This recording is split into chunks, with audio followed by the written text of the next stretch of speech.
Hello students, आज मैं आपके साथ डिस्कस करूंगी सेकंड मेथड, रेमुनरेशन पेमेंट करने का सेकंड मेथड आपके साथ डिस्कस करूंगी। पहला मेथड हमने डिस्कस कर लिया है टाइम के बेस पर वर्कर को पेमेंट करनी। अब है पीस रेट के बेस पर कि जो वर्कर है जितनी आउटपुट करेंगे, जैसे कि हमने पहले डिसाइड कर लिया कि एक पीस का ये रेट है, आपकी लेबर कॉस्ट इतनी है, ठीक है। यदि आप जितने पीस बनाओगे उतने ही आपको पेमेंट कर दी जाएगी। तो इस तरह के सिस्टम को हम कहते हैं पीस रेट सिस्टम, ठीक है।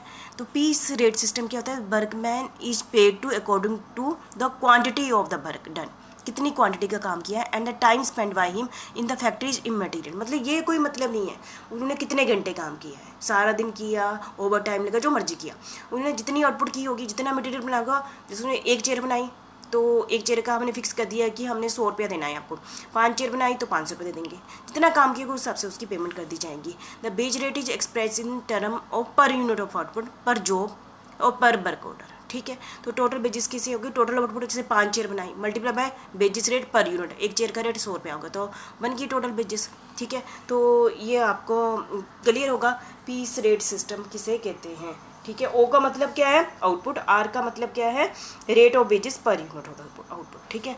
ये मेथड, ठीक है, सिंपल है क्योंकि इस मेथड में कुछ नहीं है ना, सिंपल है। जो भी एम्प्लॉई है जितनी आउटपुट होगी उसके, और इंसेंटिव, और वर्कर को इंसेंटिव मिलेंगे। वो उनको पता है कि हम एक दिन में ज़्यादा चेयर बनाएंगे तो हमें ज़्यादा मिलेगी, 6 चेयर बनाएंगे तो 600 रुपये मिल जाएगा, 7 चेयर बनाएंगे, ठीक है। और इस पर एक्यूरेट लेबर कॉस्ट, क्योंकि हमें निकालना भी ईजी होता है। No payment for idle time, जितना मर्जी वेस्ट जो वर्कर है जितना मर्जी टाइम वेस्ट करता है उससे तो कोई मतलब ही नहीं है, चाहे सारा दिन करे, वो अपनी बेनिफिट के लिए करेंगे।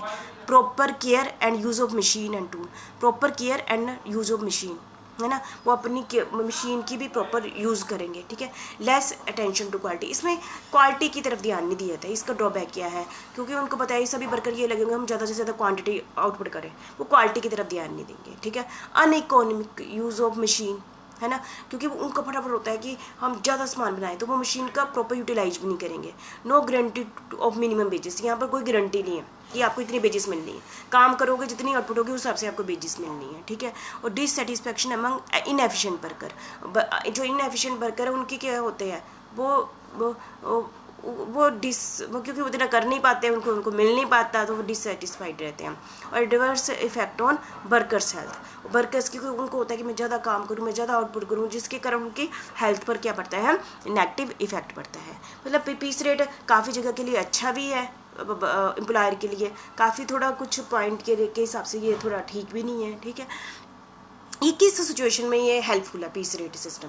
When the work is of repetitive nature, जहाँ पर काम बार बार हो रहा है, जैसे एक चेयर बना रहा है फिर दूसरा चेयर बना रहा है ना, तो रेपिटेटिव नेचर का, वहाँ पर ये वाला पीस रेट सिस्टम बहुत ही सूटेबल है।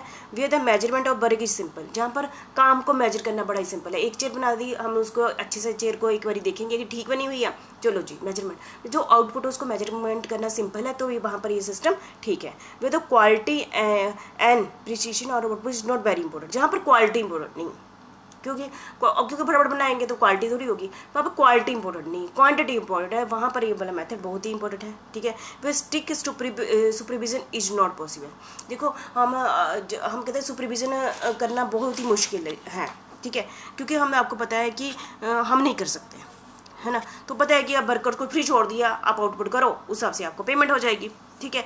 5 यूनिट बनाए तो पेमेंट कर दी, तो वहाँ पर उनकी चेकिंग के लिए हमें सुपरवाइजर रखने की जरूरत ही नहीं है, ठीक है। तो इससे कंपनी को क्या होता है? फ़ायदा हो जाता है बिजनेसमैन को, तो उनके लिए बहुत ही बेनिफिशियल होता है। मतलब कि पीस रेट सिस्टम की सिचुएशन में ये बेनिफिट है, ठीक है। तो इसके अंदर हम 5-4 टॉपिक डिस्कस करेंगे, 4 क्या और भी करेंगे, तो इसके अंदर और भी टॉपिक है कि जो पीस रेट सिस्टम के अंदर कौन कौन से मेथड आते हैं बेजिस कैलकुलेट करने के। सबसे पहले straight piece rate system, Taylor differential piece rate system, Merrick multiple piece rate system, Gantt task and bonus plan, ठीक है। बहुत सारे हैं और भी 1-2 मैं आपके साथ और डिस्कस करूँगी, ये बहुत ही इंपॉर्टेंट है। आपको बताऊँ पर्सनल मैनेजमेंट, आप कभी आप फ्यूचर में MBA करोगे, कहीं भी टेस्ट दोगे, तो आप जो ये टॉपिक्स है ये ऑब्जेक्टिव टाइप क्वेश्चन के लिए बहुत इंपॉर्टेंट है, इसलिए आपने जो ये सारे मेथड है बहुत अच्छे ढंग से आपने समझने हैं, ठीक है। और यही न्यूमेरिकल है कि इस रेट इस जो टेलर के हिसाब से आप निकालो, पीस रेट सिस्टम निकालो, है ना। ये सारे बहुत इंपॉर्टेंट है, इसको हम बहुत डिटेल में डिस्कस करेंगे। यही आपके न्यूमेरिकल है, आपने थियरी समझ ली और इसका फार्मूला समझ लिया तो आपके न्यूमेरिकल हो गए, ठीक है। तो आपने इसको बहुत ही अच्छे ढंग से समझना है, ठीक है। और जैसे ही थियरी आप यहाँ से पढ़ते हैं वैसे ही आप एग्जाम्पल कर लो। इसके लिए आपको किसी की भी ज़रूरत नहीं है, आप खुद ही अच्छे से मतलब कि एफिशिएंट बन जाओगे न्यूमेरिकल के लिए। थियरी सुन के फिर खुद एग्जाम्पल कर लो आप, ठीक है। Thank you very much.